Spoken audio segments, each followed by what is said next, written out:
di pagi hari ini kita akan memperbincangkan ya tentang upaya memastikan kondisi kesehatan dan kelayakan hewan kurban 2025. Seperti itu. Baik, sebelum kita sampai ke pokok materi, kita ingin mendengarkan dulu seperti apa sih dunia peternakan khususnya di Kabupaten Tanah Laut.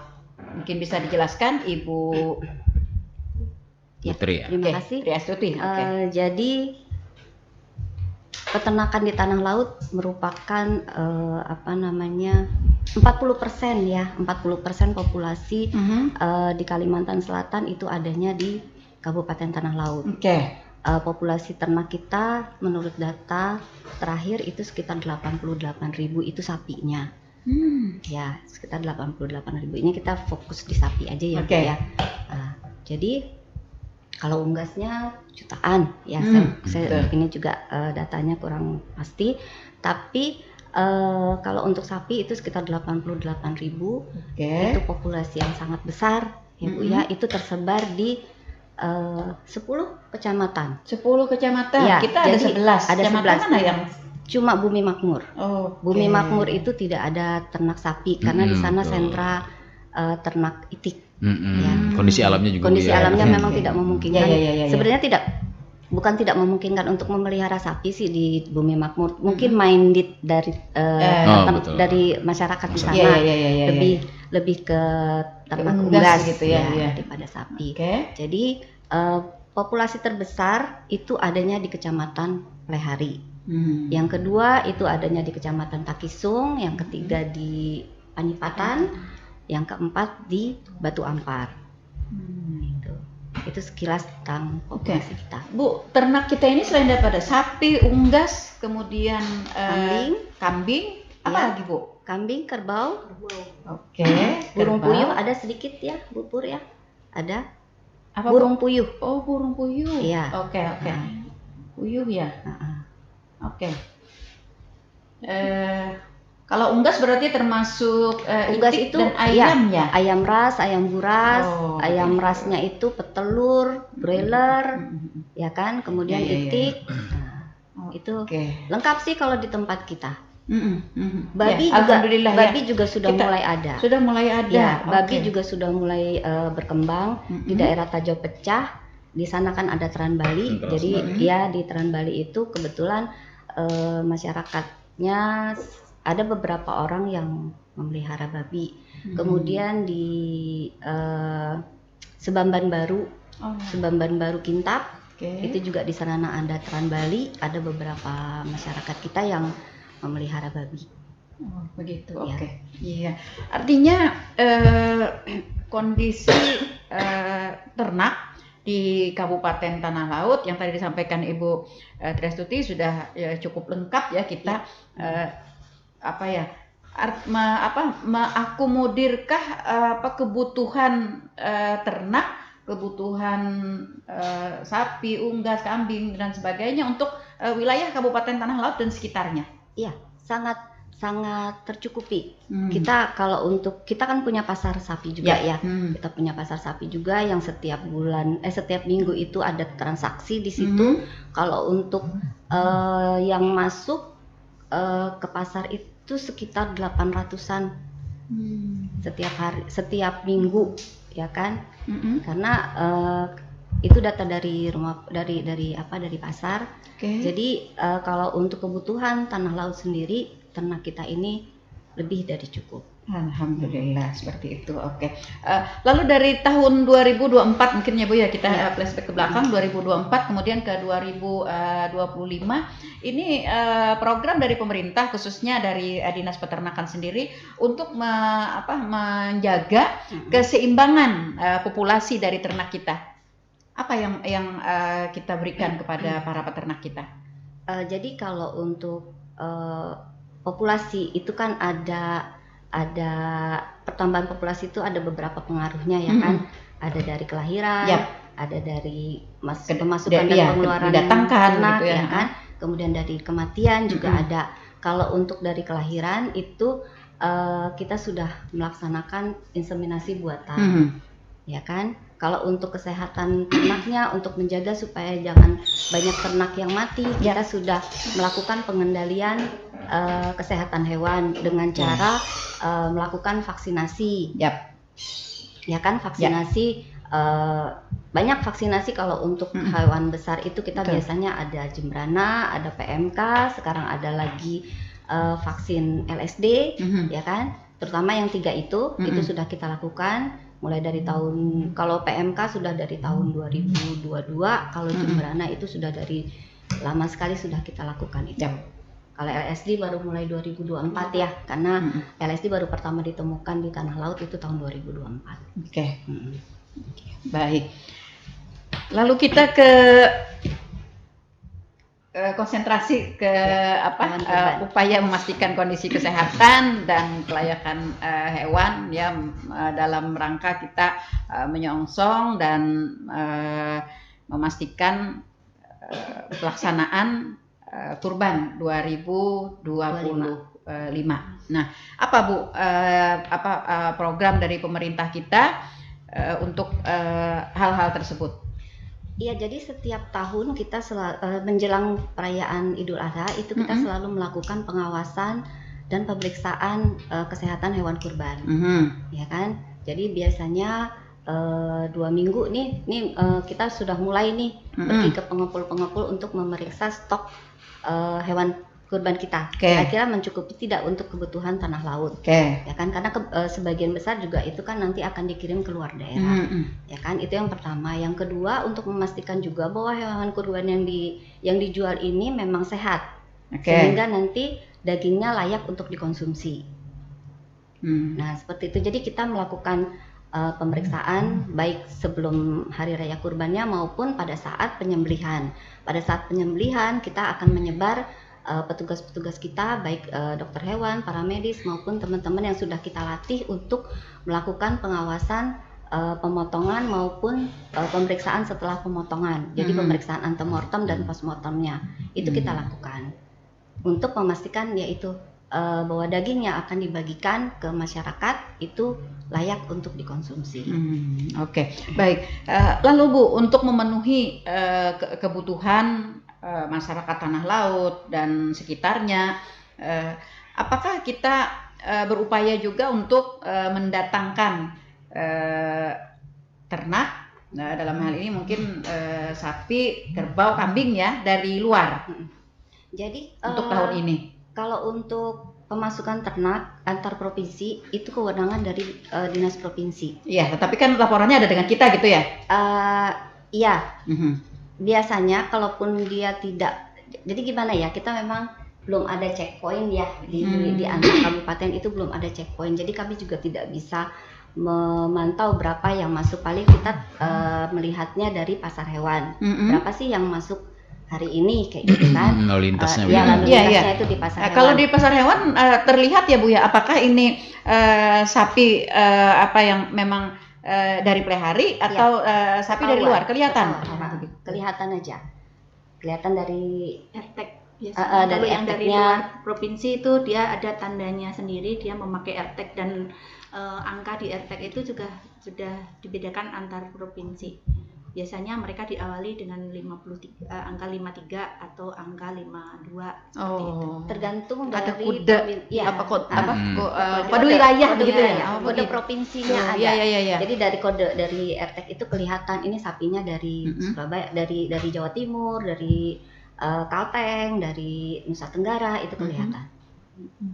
Lalu bagaimana kita dapat memastikan Ibu Bu Pur atau Bu Tri Astuti atau Bu Lydia, bagaimana kita dapat memastikan bahwa untuk pemasukan hewan ternak khususnya untuk keperluan kurban ini ke Kabupaten Tanah Laut itu tidak terlalu banyak, sehingga hewan kurban yang milik peternak kita itu dapat terjual semua begitu. Iya, memang susah karena kita tidak ada pembatasan lalu lintas ya. Jadi sebenarnya gini Bu, untuk lalu lintas unggas itu sudah untuk lalu lintas ternak itu sudah diatur di Permentan nomor 17 ya, nomor 17 tahun 2023 itu sudah diatur. Jadi untuk pemasukan antar provinsi itu harus ada persyaratan ini gitu kan. Antar kabupaten itu ada. Di sini kita lebih menekankan yang antar provinsi. Kalau antar kabupaten kan kita menganggap masih konsumsi orang kita juga dan masih kayak masih satu spesies aja gitu ya masih dan apa namanya kalau kita data ya kan Bu Pur sudah mendata juga di Takisung itu sendiri ada stok hewan kurban hampir 1.000 ekor. Ada 800-an dan itu pengirimannya justru keluar daerah. Jadi ke Banjarmasin, malah ekspor ya? malah kirim keluar. Bukan untuk kita sendiri. Kalau data tahun 2024 pemotongan di tempat kita untuk tahun 2024 itu sekitar 800 ekor. Secara keseluruhan yang untuk wilayah kita. Ya, untuk wilayah kita. Sementara stok kita sudah hampir kalau tahun ini itu hampir 2.000. Jadi memang lebih banyak yang keluar ketimbang yang masuk. Nah artinya dengan demikian kan artinya kalau bisa sih kita membatasi untuk masuk begitu ya, sehingga nanti hewan kurban milik peternak kita bisa tidak bisa ya kita ya seperti itu. Bagaimana Bu Pur? Ini yang di Takisung yang banyak Takisung ya. Yang banyak nih. Takisung banyak. Mungkin gimana? Bu Pur yang punya banyak nih. Iya benar Bu Pur ternyata punya umur yang banyak ya. Oke, gimana Bu? Kalau untuk pemasukan ternak memang kita tidak selama ini yang dari kabupaten itu tidak bisa membatasi seberapa sih jumlah sapi yang akan boleh masuk di kabupaten, karena kan itu kewenangannya, rekomendasi pemasukannya itu kewenangan di provinsi. Walaupun begitu tapi kita juga ada upaya sepertinya kayak mengajukan kuota paling banyak ternak itu boleh masuk ke kabupaten. Cuman karena kita itu juga ada pasar hewan, di mana pasar hewan itu kan untuk semua Kalimantan ya, ada Kalteng, ada sebagian. Artinya agak sulit begitu ya. Untuk ini. Oke. Iya. Pasar bebas sih. Iya, pasar bebas. Kita tidak bisa membatasi pasar. Betul, di pasar yang tidak bisa dibatasi ya seperti itu. Tapi kita punya aturan nggak, Bu Pur, Bu Lydia atau Bu Triastuti? Kita punya aturan nggak bagi para pemasok ya? Apa sih namanya? Ya, yang pemasok ya, yang pengusaha yang memasukkan atau mengeluarkan hewan itu ada kewajiban mereka untuk melakukan pelaporan ke pemerintah begitu, dalam hal ini Dinas Peternakan dan Kesehatan Hewan. Kalau per kecamatan mungkin di UPT-UPT-nya. Iya, jadi di Permentan 17 tahun 2023 itu sudah diatur kalau untuk pengeluaran atau pemasukan ternak itu ada surat-surat yang harus dipenuhi, ya kan? Jadi harus ada rekomendasi pemasukan. Jadi misalnya kita dari mana? Baik antar provinsi maupun kabupaten. Jadi rekomendasi pemasukan misalnya dia masuk ke tanah laut. Iya, gitu. dia masuk ke tanah laut. Berarti harus ada rekom pemasukan dari tanah laut. Oh. Ya, kalau itu antar kabupaten ya. Tapi kalau misalnya antar provinsi, misalnya dari Surabaya mau masuk ke tanah laut, rekom pemasukannya bukan dari tanah laut, tapi dari provinsi. Tapi apakah provinsi memberikan tembusannya kepada kita atau si pemasok ini memberikan laporannya kepada kita? Tidak ada, cuma nanti pada saat sudah selesai nanti kan surat akhirnya itu namanya sertifikat veteriner.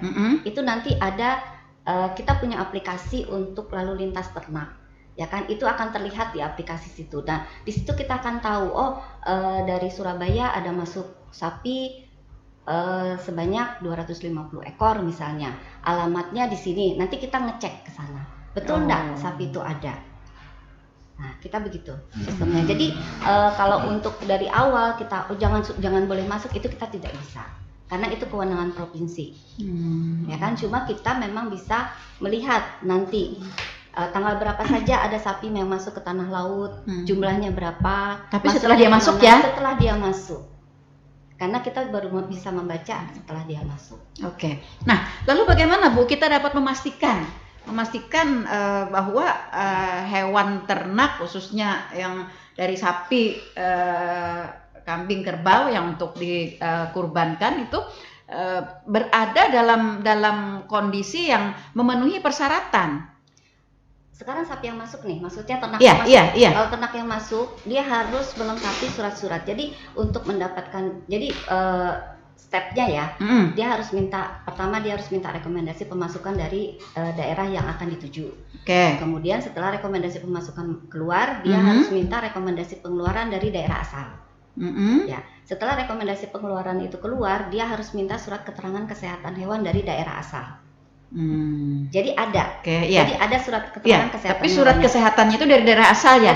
Apakah dimungkinkan Ibu, ketika dari daerah asal, jadi melakukan perjalanan nih, di perjalanan dia terkontaminasi? Ya mungkin saja itu. Oke, sampai di tanah laut, apakah dia akan diperiksa lagi atau tidak atau bagaimana? Kita akan periksa lagi. Makanya kita selalu melakukan pemeriksaan hewan kurban, ya kan paling tidak 2 minggu, seminggu 2 minggu itu kita selalu jalan ke Ini berarti udah mulai nih ya? Sudah. Kita udah mulai jalan ke pengepul-pengepul untuk mengecek, gitu kan, hewan kurban yang ada di pengepul ini sehat atau tidak.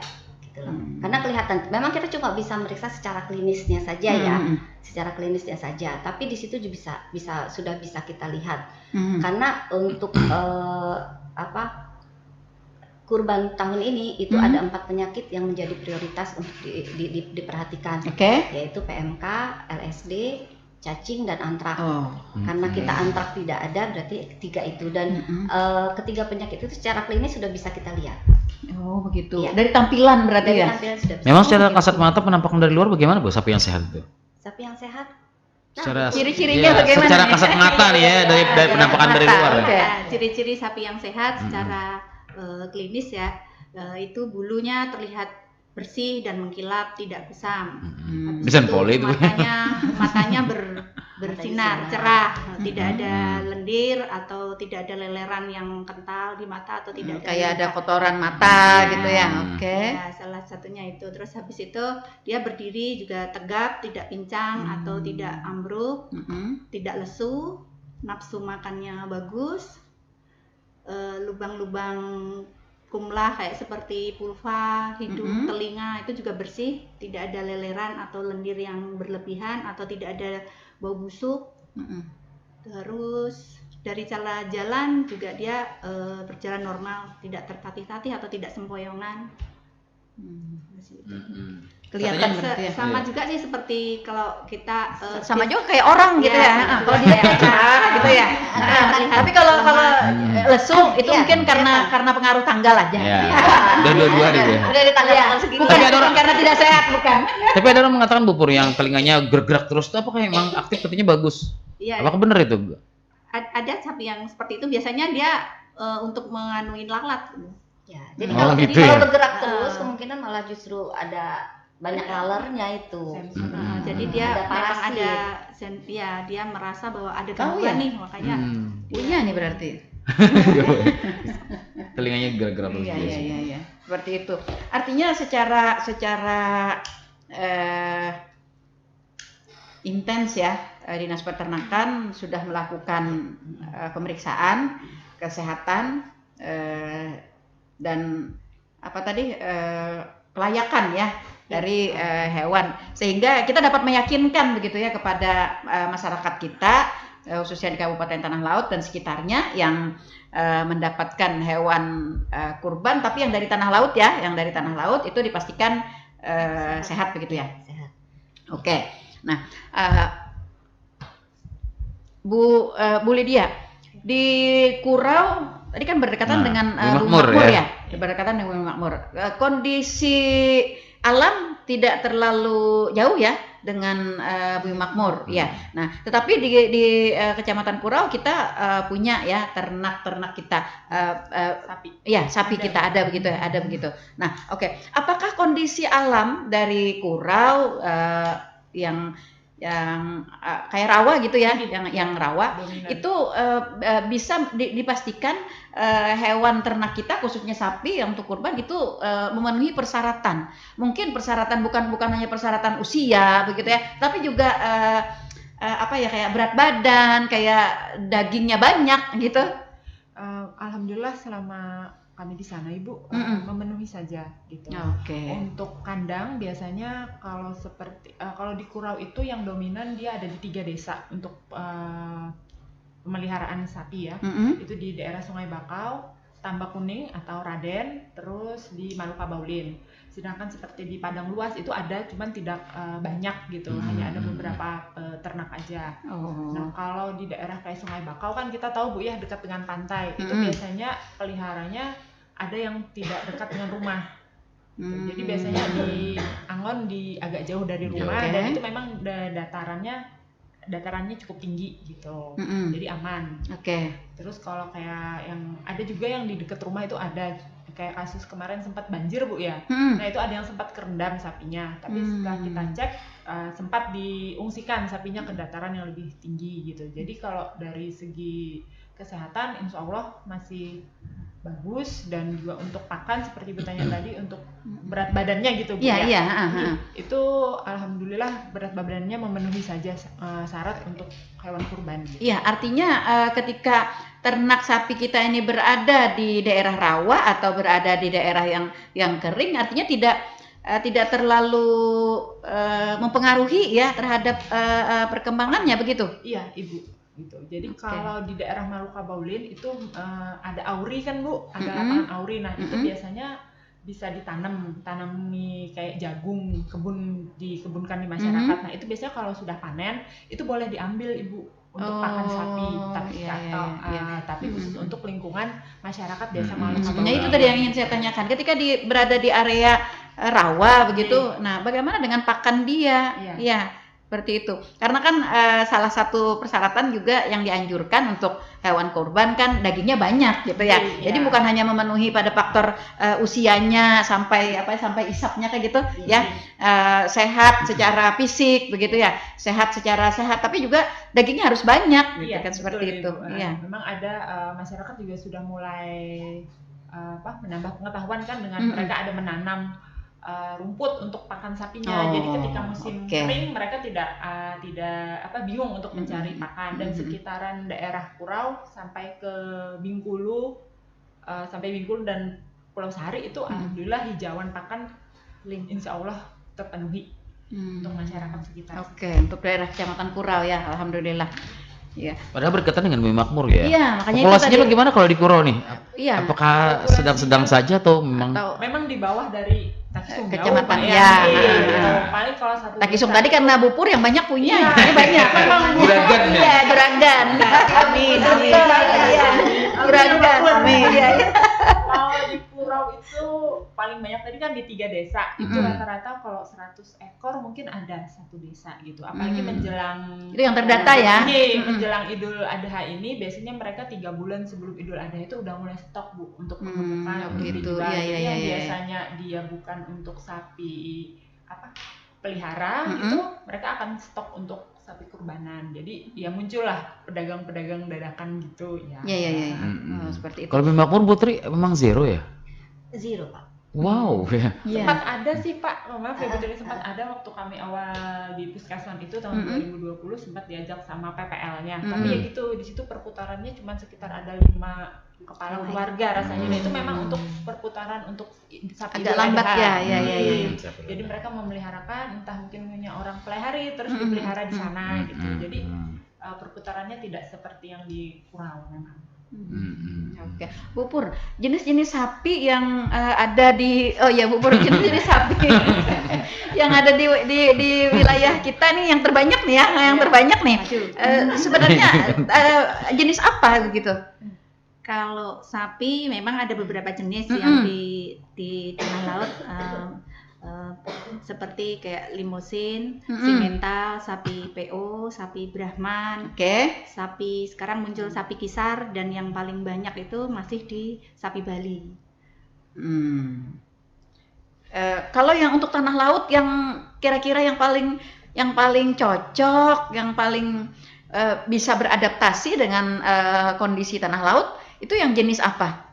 Sapi masih dominan sapi Bali, sebetulnya semuanya cocok aja, tergantung dari cara kita pemeliharaannya, cara memeliharanya. Cuman kalau yang masih di masyarakat nih masih sapi Bali yang masih dominan. Sapi Bali. Iya. Bu Astuti, benarkah mitos atau fakta begitu ya? Katanya kalau misalnya kayak sapi limosin, sapi yang putih itu sapi apa sih? PO. Nah itu PO. katanya dibanding dengan sapi Bali, perkembangannya itu badannya, perkembangan dagingnya itu agak lambat begitu, tetapi harganya lebih mahal katanya. Justru sapi Bali yang lebih lambat dibandingkan dengan sapi-sapi Oh, kisar. begitu. Iya, Oke. sapi limosin, sapi simental, sapi Brahman itu Mm-mm. Bali yang lebih lambat. Bali itu dengan pakan yang sama Mm-mm. satu harinya itu nggak sampai 1 kilo naiknya. Oh. Kalau sapi-sapi eksotik itu Mm-mm. bisa lebih dari 1 kilo, lebih cepat malah. Cuma memang mungkin kelebihan di sapi Bali ini dia tidak pilih makan, Oh. apa aja dimakan. Rakus dia ya. Rakus. Beda dengan sapi-sapi eksotik. Kalau Kalau sapi eksotik itu apakah yang kata masyarakat kita itu sapi asli pelihari itu sapi apa, sapi dugul ya dulu ya, yang bisa dibikin gerobak dulu apa Putih itu? juga tuh PO Iya, juga. warna ya. putih juga itu yang ya, oke, itu- sapi-sapi asli itu yang mungkin dari dulu sapi-sapi Brahman cross itu ya, Brahman cross. Kalau sapi kita sapi Bali biasanya, kalau sapi tanah laut ya, sapi Bali. Yang kuning itu ya. Iya, yang kuning, iya. yang kuning ada Hitam, garis ada hitam di putih. atasnya, ada kaos kaki putih. Kos kaki. Iya. Oke, seperti itu. Iya. Soalnya ada sampai saat ini Ibu, kita kan dari dahulu ya tanah laut ini banyak juragan-juragan sapi. Iya. Tapi apa ya? Menulisnya ke bubur ya biasanya. Iya. Salah satunya bubur ya. Apa ya, yang kandangnya itu di luar begitu ya, kayak di apa ya, kayak di alam terbuka begitu. Tidak Nah, berkandang. Iya, tidak di Dilepas, kandang tapi dilepas. tidak bertutup ya, Oh, di alam terbuka begitu iya, ya, iya. seperti itu. Nah, banyak Dilepas. masyarakat kita sampai saat ini, Bu. Iya. Saya lihat di Panjipatan tuh masih di Gunung, Bu, ya? dilepas. Gunung. Iya. Dilepas begitu saja begitu. Kemarin saya sempat wawancara pas kalian mancing gitu, ada teman yang punya 18 ekor. Nah, itu dilepas semua. Nah, kondisi peternak kita yang melepas seperti ini, bagaimana kita dapat memastikan bahwa sapi tersebut sehat, kemudian cukup umurnya dengan keperluan kurban kita? Iya, jadi pemeliharaan ternak sapi itu kan ada 2 macam ya, Bu ya. Ada Mm-mm. intensif dengan ekstensif. Ada semi intensif juga. Nah, biasanya yang dilepas itu yang kita sebut dengan pemeliharaan ekstensif, Oke. ya kan? Nah, memang masih banyak ternak kita yang melakukan pemeliharaan seperti itu karena apa? Kalau pemeliharaannya seperti itu kan kita nggak perlu ngarit ya istilahnya ya. Mm-mm. Beda dengan pemeliharaan intensif yang Narik juga sapinya- sih, Bu, kayaknya dia Narik juga. narik tapi jari kan- iya, diantar ke situ tapi gitu. kan mungkin tidak banyak. Ya, tidak banyak, Tidak, betul. tidak sebanyak kalau sapi itu dipelihara Dikandangkan secara- gitu ya, oke, dikandangkan. Nah, kekurangan sapi-sapi yang pelihara secara intensif itu memang kita sulit untuk melakukan pengawasan pemeriksaan, iya, atau itu. pemeriksaan kesehatannya. Oke. Itu sering kita alami. Contohnya saja di sapi-sapi siskat misalnya ya. Sapi siskat itu kan sapi yang dilepas di padang sawit, Yap. gitu kan. Mm-mm. Sering kita mau pelayanan di situ, misalnya nih ada laporan sapinya sakit, tapi pada saat kita datang ke situ sapinya memang nggak bisa ditangkap. Iya. Itu sering seperti itu. Mm-mm. Jadi biasanya ya itu tergantung dari Pemiliknya. pemiliknya ya, Mm-mm. pemeliharanya. Kalau dia memang mau menangkapkan sapinya ya Mm-mm. bisa kita lakukan pelayanan, tapi kalau nggak bisa ya kita juga nggak bisa. Mm-mm. Sapi itu kan nggak kayak kucing ya yang Betul. kita Mm-mm, betul. tangkapnya, Mm-mm. ya kan. Jadi memang untuk sapi-sapi yang pemeliharaannya ekstensif memang agak sulit untuk kita lakukan. Ada baiknya ready dulu Bu ya, baru datang petugas Iya, ya. kita maunya begitu. Nah, ada Bu Lydia, Bu Pur nih yang di lapangan ya, yang sering dipanggil sama orang, tapi pada saat kita datang sudah sampai sana sapinya masih dikejar-kejar dulu.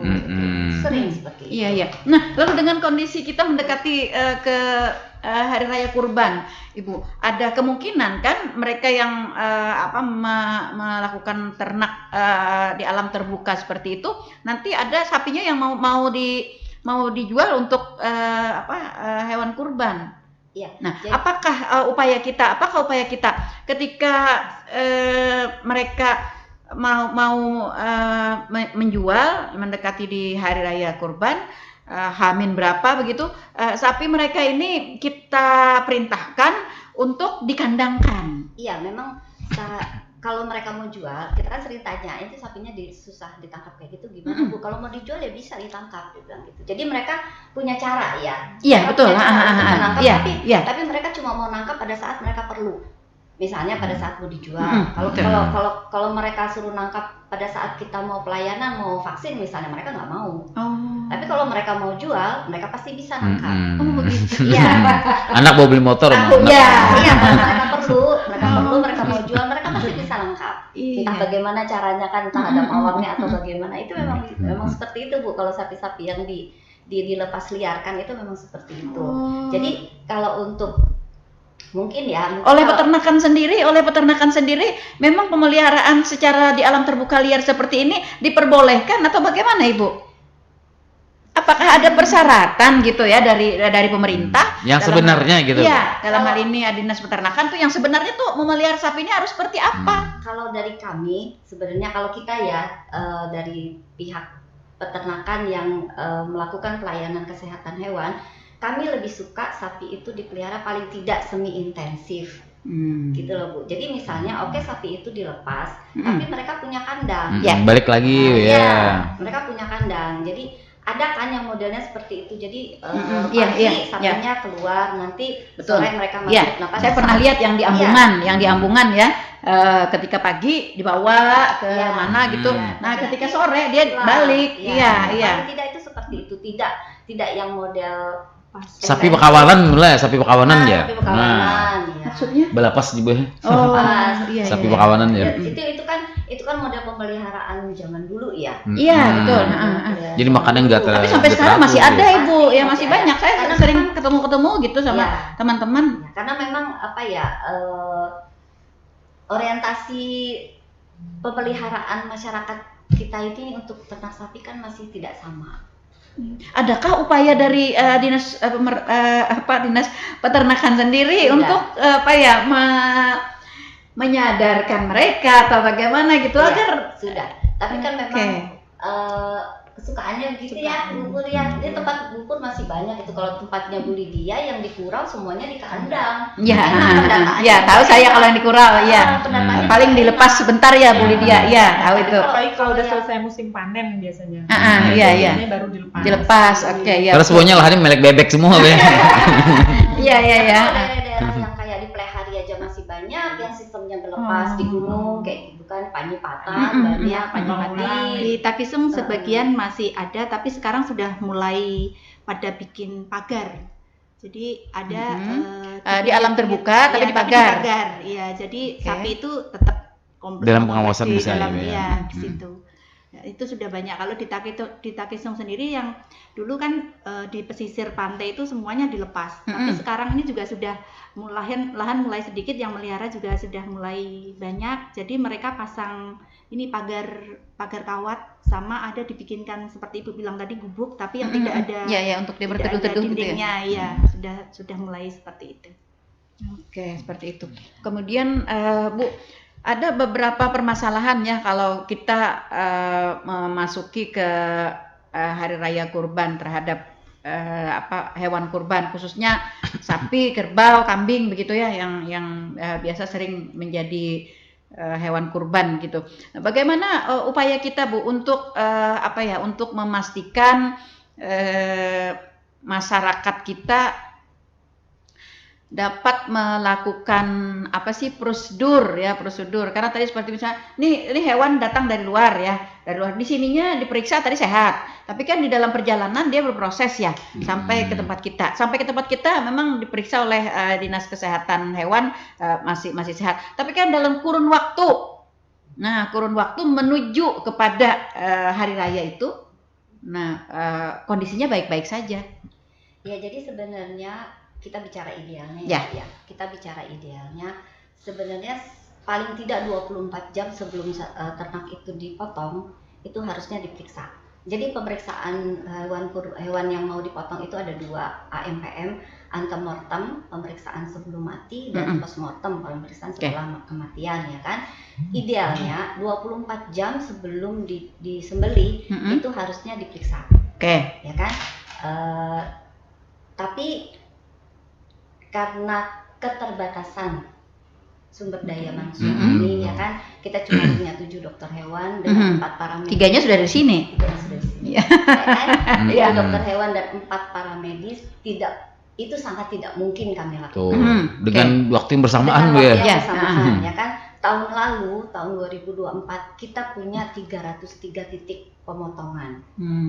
303 lokasi titik pemotongan. Itu jelas tidak mungkin. Tahun ini pasti bertambah begitu ya? Tahun ini kemungkinan bertambah. Nah, jadi akhirnya ini kita bicara idealnya. Harusnya seperti itu. Jadi akhirnya jujur saja pemeriksaan antemortem itu biasanya kami lakukan pada hari dia mau disembelih. Itu juga biasanya karena keterbatasan kami juga. Biasanya kami datangi lokasi-lokasi yang memang pemotongan rawan banyak. Atau banyak? Oh banyak, oke. Ya kan. Setelah dipotong itu nanti biasanya akan kita lakukan juga pemeriksaan antemortem. Jadi nanti ada bedah bangkainya, ya kan, kita lihat organ dalamnya seperti apa, apakah karena bisa saja secara klinisnya dia sehat, tapi waktu pemeriksaan postmortemnya itu kelihatan, oh sapi ini cacingan misalnya kan, itu ada. Oke, seperti itu ya. Iya, jadi pada saat hari raya kurban, selain kami yang 7 orang dan 4 orang paramedis itu, kita juga melibatkan teman-teman dari inseminator atau penyuluh yang sudah kita latih untuk memeriksa, memantau ya. Ya, memeriksa dan memantau pemotongan hewan kurban ini. Adakah sertifikatnya atau stikernya atau apalah begitu ketika hewan kurban itu sudah diperiksa oleh Dinas Peternakan dan Kesehatan Hewan yang menyatakan bahwa dia sehat? Kalau untuk hewan kurban tidak ada, Bu. Tidak ada itu. Artinya masyarakat kita secara kasat mata tidak bisa melihat ya? Tidak bisa melihat. Cuma memang pada saat pemeriksaan antemortemnya, postmortem ya, postmortemnya itu nanti misalnya terjadi perubahan-perubahan di organ internalnya ya, misalnya hati, jantung, limpa, paru itu kan, itu nanti kalau memang ada perubahan biasanya itu akan kita buang, akan kita bantu untuk misalnya di hatinya ditemukan cacing hati. Nah, iya, maksud saya seperti itu. Ketika orang sudah menyembelih begitu ya, sudah dibuka jeroannya, nah ternyata terdapat ada misalnya cacingan. Nah, apa yang bisa kita lakukan, khususnya pemerintah dalam hal ini Dinas Peternakan sendiri? Jadi kalau misalnya kita temukan seperti itu, kalau untuk hewan kurban kan rata-rata yang kita ketemukan cacingan ya, urea cacing baik itu di saluran pencernaannya maupun di hati. Kalau yang di hatinya kalau memang ada, itu biasanya kita buang bagian hatinya saja. Ya, bagian hatinya. Karena seikungan kan ya. Iya. Karena biasanya yang ada di hati itu kan cacing hati, ya cacing hati itu cuma ada di hati dan tidak ada di organ lain. Karena hewan sering sakit hati juga katanya. Gitu. Jadi itu juga tidak semua hatinya kita buang, tergantung tingkat kerusakannya. Oh begitu. Ya, kalau kerusakannya cuma sedikit ya sedikit aja yang kita buang. Tapi kalau kerusakannya artinya tidak membahayakan kepada yang lain, Bu? Maksudnya yang lain? Dagingnya, kemudian bagian hati yang lainnya, begitu yang. Jadi makanya bagian hati yang rusak itu aja yang kita buang, sisanya bisa saja dikonsumsi. Cuma memang biasanya kita pesan sama ininya, kalau hatinya ini mau dibagi, tolong dimasak yang matang, gitu. Jadi istilahnya bukan cuma sate-sate dia angin-anginkan. Memang fasciola ini mati dengan pemanasan 60 derajat, tapi akan lebih baik kalau dia dimasak matang. Oh gitu. Oke. Lalu selama ini nih di tahun ini selama ini untuk menyambut ke hari raya kurban, Ibu, adakah kita menemukan sapi-sapi yang terindikasi tidak sehat?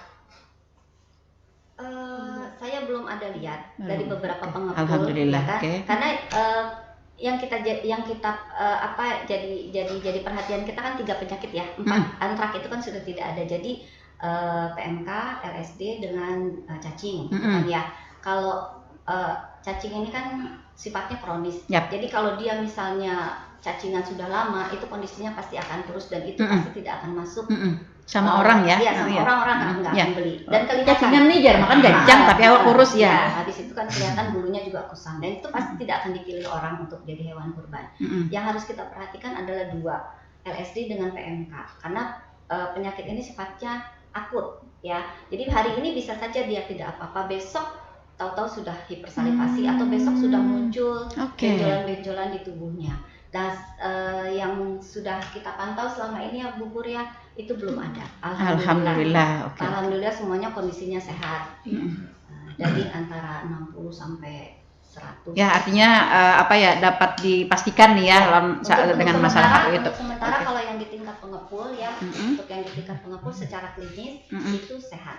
Sehat, sudah dijamin ya oleh pemerintah begitu, dalam hal ini Dinas Peternakan dan Kesehatan Hewan. Bu, adakah kemungkinan masuk sapi-sapi yang legal, yang ilegal lah istilahnya ke Kabupaten Tanah Lot? Karena kita tahu ya Kabupaten Tanah Lot ini kan banyak jalannya, jalan menuju Roma gitu dari betul sekali. Ini bagaimana nih Bu upaya dari pemerintah dalam hal ini Dinas Peternakan dan Kesehatan Hewan untuk membackup ya kemungkinan tersebut?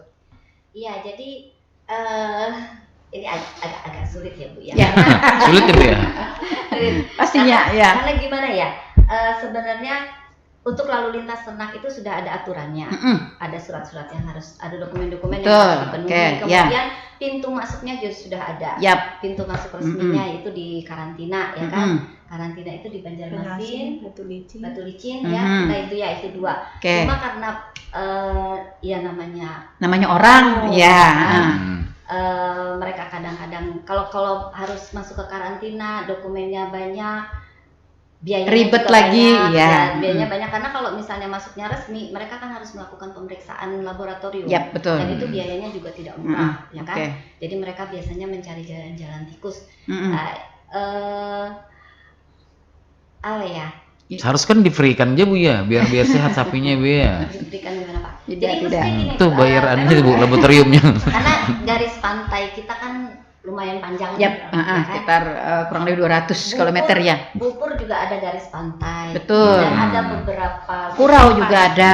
Ada beberapa titik lokasi yang biasanya dijadikan juga untuk pemasukan. Betul. Nah itu iya. Nah itu jadi, dia. Memang kalau kita melihat dari undang-undangnya Bu ya, undang-undang karantina, kalau ternak yang masuk ke daerah kita itu tidak dilengkapi dengan surat menyurat, kita berhak untuk menolak. Betul.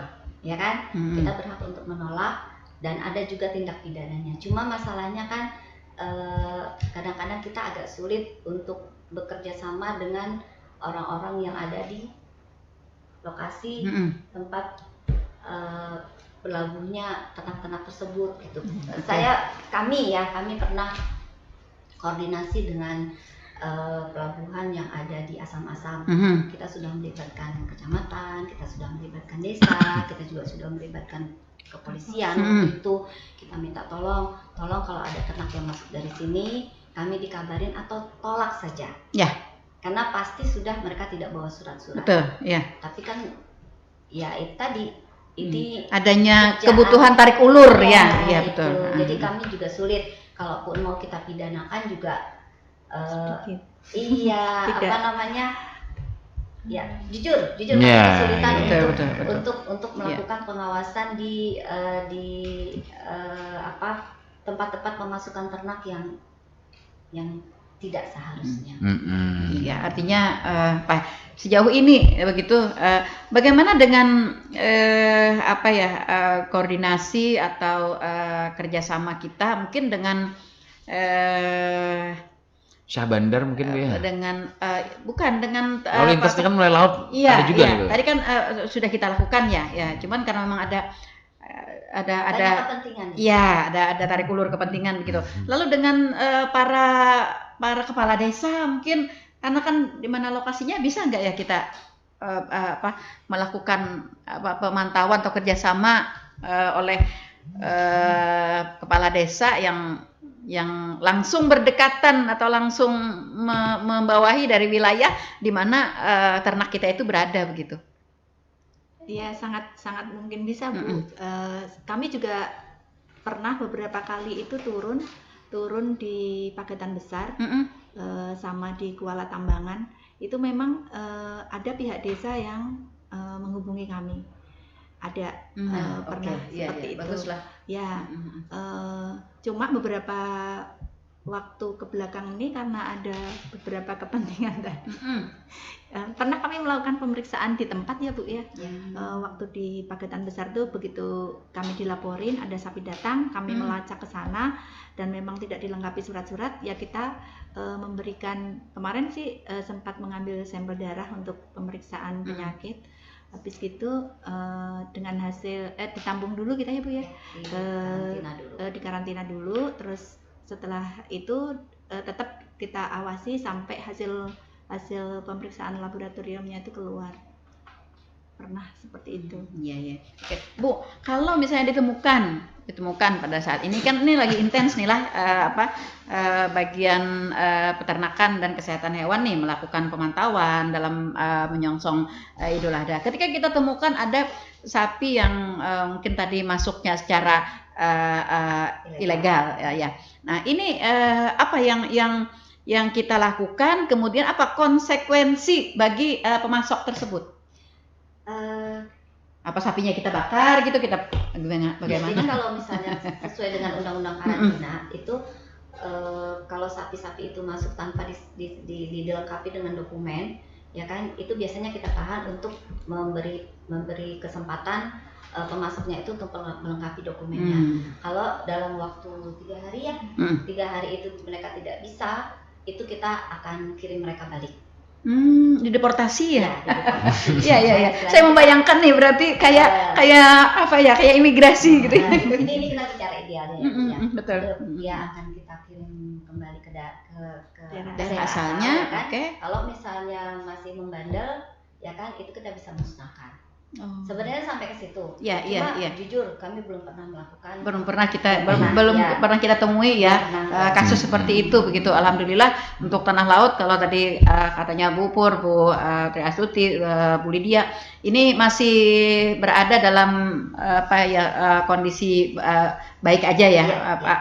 Meskipun kita ini yang dikhawatirkan masyarakat kita ini Bu, tadi seperti yang tadi saya sampaikan bahwa kita ini kan banyak jalur, ya banyak jalur, kayak seperti daerah kita ini berada kayak di pertengahan begitu, bisa masuk dari arah timur, arah barat, arah selatan, arah utara begitu ya, masuknya seperti itu. Nah seperti itu tadi.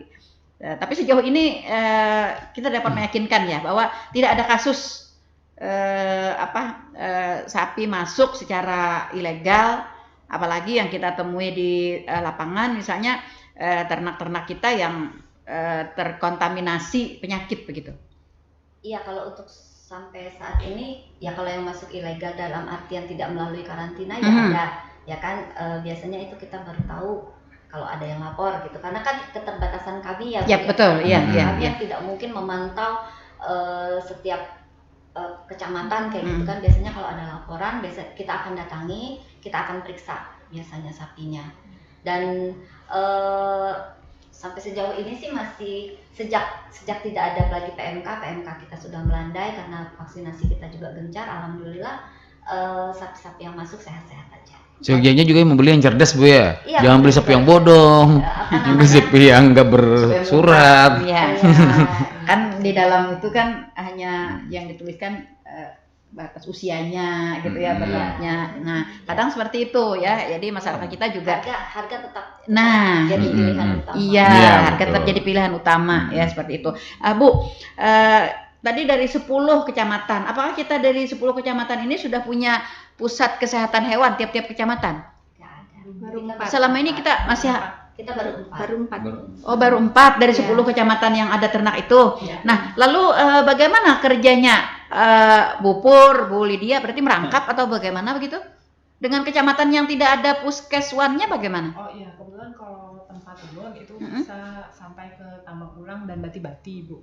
Oh, Jadi berarti memang, Bu Lydia berarti menguasai 3 wilayah. Ya. Untuk pelayanan untuk pelayanan, hewan. oke. Biasanya kan kita juga ada dibantu dengan PPL lapangan. Nah, biasanya kita koordinasi dengan mereka juga kalau kita mau pelayanan kesehatan hewan. Sama halnya nanti kalau misalkan di pelai hari kita kekurangan tim gitu ya, mau pelayanan ya, kita yang dari puskesmas biasanya diperbantukan. atau nanti tempatnya Bu Pur kalau memang pas ada kegiatan yang massal gitu banyak perlu bantuan kita dari puskesmas yang lain ya kita bantu. Itu aja Bu, saling melengkapi lah kami semua. Oh iya. Kondisi kekurangan dokter hewan ini kayaknya agak lama ya. Lama terakhir kita 2022 kalau tidak salah ya, atau 2000 antara 2021 2022 rasanya yang ada. Saya ingat waktu kita talk show itu. Iya. 2020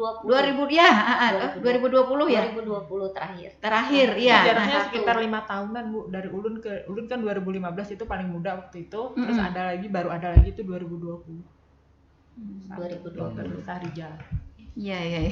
Bagus sih prospek pilihan untuk dokter hewan Bu Iya, ya. sebenarnya banyak kesempatannya Bu ya. Iya, cuman kesempatannya banyak, cuma formasinya tidak dibuka sama BKD.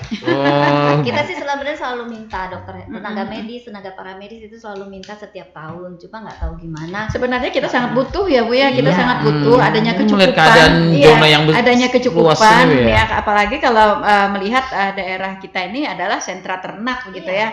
Sentra ternak, sehingga kita butuh sekali paling tidak setiap kecamatan ada satu begitu ya.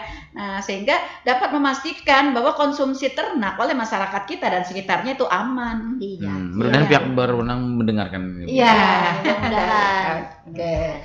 Baik, kita ada suara pendengar. Selamat pagi, ada Acirwati di Pasar Lawas ya. Apa kabarnya Acirwati? Semoga sehat dan bahagia selalu. Pertanyaannya, kalau dilakukan sapinya pemeriksaan dan vaksin berdekatan dengan hari raya, apakah tidak berpengaruh dengan kita yang mengkonsumsi? Nanya aja Pak Bu. Oke.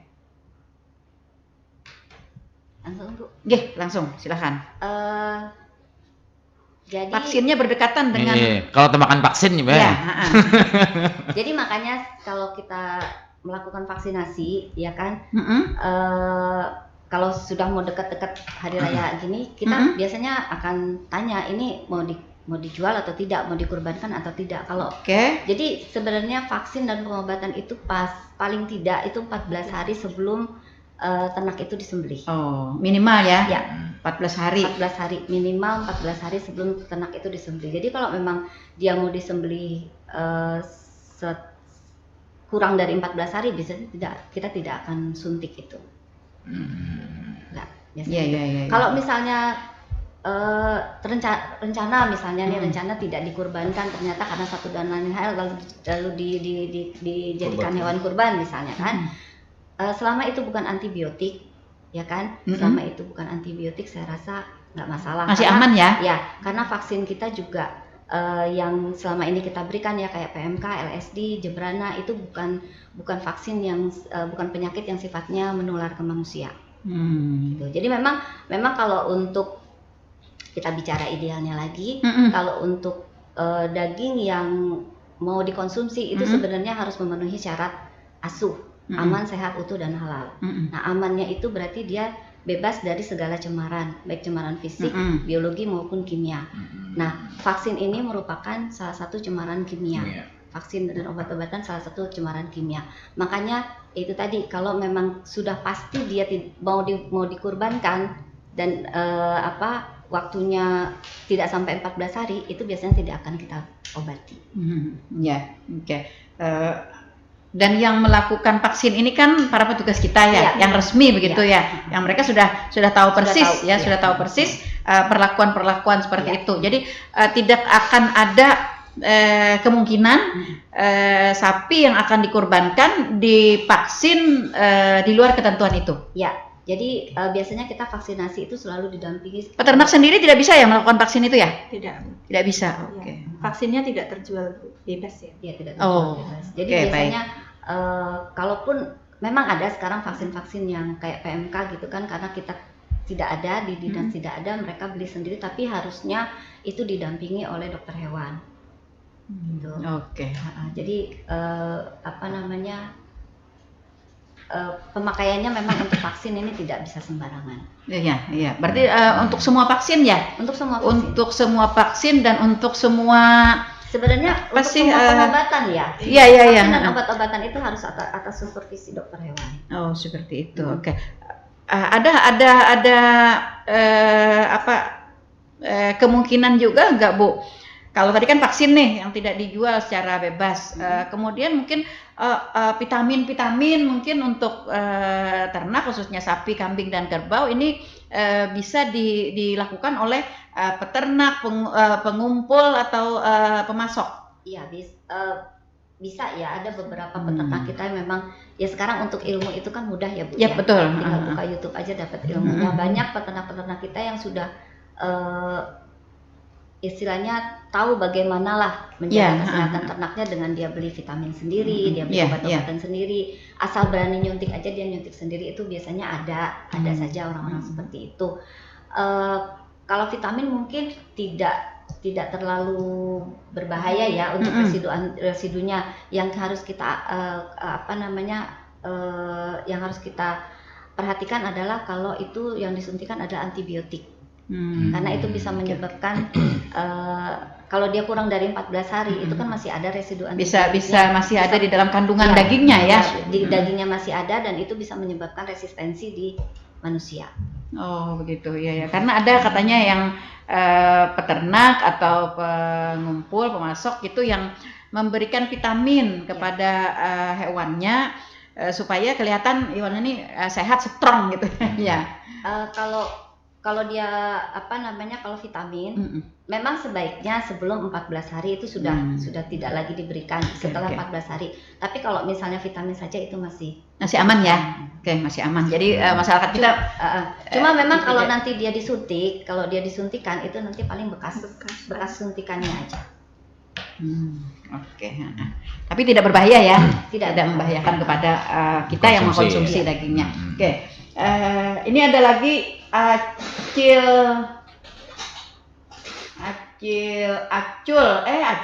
berarti paman nih. Acul pelihari. Iya, pertanyaannya sapi ini bisa jual lah Bu karena rabies. Nah, ketapun aja nah ya. Iya, rabies itu bisa menular ke makhluk berdarah panas ya. Jadi manusia, ya semua yang berdarah panas itu bisa tertular rabies, cuma tidak semuanya bisa menularkan rabies. Ya, jadi beda tertular dan menularkan ya. Beda. Kalau tertular itu semua bisa yang berdarah panas, tapi menularkan itu tidak semuanya bisa. Yang bisa menularkan rabies hanya anjing, kucing, kera, musang, ya. Kelelawar, ya itu bisa. Tapi kalau misalnya kena bisa, karena pernah kejadian. Ketika sapi kita terkena rabies, apakah ia juga kalau kita misalnya disembelih, dagingnya juga berefek pada manusia? Biasa kita waktu yang kejadian itu tidak, kalau dagingnya tidak. Kenapa? Karena itu tadi sapi bukan hewan penular rabies. Iya. Karena penyakit rabies ini kalau setahu saya itu kayak bukan virus, bukan ini karena saraf gitu ya? Dia virus. Iya. Virus yang virus yang virus yang mengganggu saraf ya. Dan penularannya itu bukan dari makanan, bukan dari foodborne disease. Dia penularannya melalui air liur. Oke. Baik. Artinya jelas ya, acil. Kondisi sapinya bagaimana kalau kena rabies itu, Bu? Waktu yang di mana ya? Yang di kelihatan tentu ya? Batu ampar. Batu ampar itu kalau nggak salah nggak lama setelah dia digigit anjing yang positif rabies, dia mati. Kita juga waktu itu saya nggak sempet ini ya bagaimana cirinya, tapi dia mati. Makanya karena dia sempet digigit anjing yang kena rabies, lalu kita ambil kepalanya, kita periksakan dan ternyata positif rabies juga sapinya. Waktu itu mati, sapi kecil juga sih waktu itu rasanya. Iya. Oke. Artinya dari apa yang ditanyakan tadi oleh Acilwati di pasar hewan, kemudian rekan Acil di pelihari ya. Ini dapat dipahami dan dapat dipastikan begitu ya, bahwasanya tadi yang vaksin yang berdekatan dengan kurban ya itu tidak akan mempengaruhi kepada dagingnya yang kita konsumsi, tetapi idealnya vaksin itu minimal 14 hari sebelum dikurbankan. Ini mudah-mudahan dapat dipahami oleh mereka yang melakukan kurban. Tapi vaksin tadi seperti Bu Triastuti sampaikan, Bu Pur dan Bu Lydia itu tidak dijual bebas. Artinya yang memvaksin itu ada petugas-petugas resmi kita sehingga mereka tahu persis begitu ya ketentuan-ketentuan ini. Nah, jadi kecil kemungkinan ini akan terjadi gitu ya, seperti itu vaksin. Karena biasanya kalau mereka vaksin itu biasanya karena mereka perlu surat. Ya. Mereka perlu surat. Mereka tidak akan dapat surat kalau bukan kita yang vaksin. Ya. Nah, seperti itu ya. Jadi ini kecil kemungkinan nih terjadi seperti itu. Nah, lalu kalau masalah rabies tadi ya rekan Acul tadi disampaikan oleh Ibu Triastuti bahwa rabies itu yang tertular dan menular ya. Nah, lalu bagi hewan sapi, kambing ya Bu ya, dengan kerbau itu bisa tertular tapi tidak bisa menularkan. Ya. Oke, berarti aman nih. Iya, dapat dipastikan berarti seperti itu ya. Nah, kita dapat bernapas lega untuk mengkonsumsi hewan kurban pada tahun ini, gitu ya, karena sudah dipastikan nih ya, sudah dipastikan bahwa hewan yang dikurbankan khususnya di Kabupaten Tanah Laut atau hewan yang dikurbankan yang berasal dari Kabupaten Tanah Laut itu sehat, dalam kondisi sehat dan layak. Seperti itu ya Bu ya. Oke. Layak untuk dikonsumsi. Baik, makan aja banyak-banyak dagingnya. Koper yang disediakan Bu ya. Iya. Yang penting dimasak. Iya, yang penting dimasak dengan benar. Yang penting dimasak dengan benar gitu ya. Oke, Bu. Oke, baik. Baik para pendengar, sampai kita di penghujung waktu ya, bahkan kita sudah berada di zona lewat, tidak terasa ternyata, karena kalau berbicara soal daging ini kan nyaman semuaan gitu ya. Diapai aja nyaman kalau daging nih. Seperti itu. Oke, dan apalagi menghadapi di hari raya Kurban ya, ini akan menjadi pusat perhatian bagi pemerintah, khususnya memastikan kondisi kesehatan dan kelayakan dari hewan yang akan dikurbankan, baik yang akan dikurbankan oleh masyarakat di tanah laut atau juga yang akan dikurbankan oleh orang-orang yang di luar tanah laut yang berasal dari Kabupaten Tanah Laut, hewan kurbannya. Baik, sampai di sini jumpa kita di program Talkshow Tanah Laut Menyapa edisi hari ini. Tapi saya boleh nggak minta statement closingnya, nih himbauan atau apa-apa yang harus digarisbawahi untuk masyarakat kita berkaitan dengan hewan kurban ini? Iya, jadi terkait dengan hewan kurban ini kita harapkan nanti para masyarakat yang hendak berkurban, pilihlah ternak yang sehat. Ya kan, kalau memang tidak yakin bisa minta bantuan dari kami di Dinas Peternakan untuk melakukan pemeriksaan. Pada saat nanti pemotongan hewan kurbannya juga tolong diperhatikan kesejahteraan hewannya. Memang dia akan kita kurbankan, tapi mereka juga bisa merasa. Artinya perlakukanlah hewan-hewan kurban itu dengan baik, karena hewan kurban yang stres itu akan mempengaruhi kualitas daging. Jadi perlakukanlah hewan kurban itu dengan baik. Ya kan? Kalau memang ingin memastikan hewan kurbannya itu nanti layak atau tidak dikonsumsi, silahkan bersurat ke kami, ya kan, untuk supaya kami bisa nanti datang ke lokasi melakukan pemeriksaan postmortemnya. Ya, oke, ya, luar biasa. Baik, saudara pendengar, sampai di sini jumpa kita di program Tanah Laut Menyapa edisi hari ini, Kamis 22 Mei 2025. Bu Triastuti, saya terima kasih atas kebersamaannya, Bu Purwaningsih dan juga Bu Lydia. Oke, terima kasih juga para pendengar yang sudah berkontribusi bersama kami dan para pendengar yang selalu setia stay tune di 102,3 RPPL Radio Tuntung Panang FM, radio kebanggaan kita bersama, dan kami mengudara untuk Anda. Saya mohon maaf jika ada yang kurang berkenan di hati. Ya, selamat menunaikan ibadah kurban bagi yang berkurban. Ya, semoga amal ibadah kita diterima oleh Allah Subhanahu wa taala, dan juga kami siap menerimakan ya. Oleh Ibu Pur ya. Iya, yang banyak ya. Oke, baik.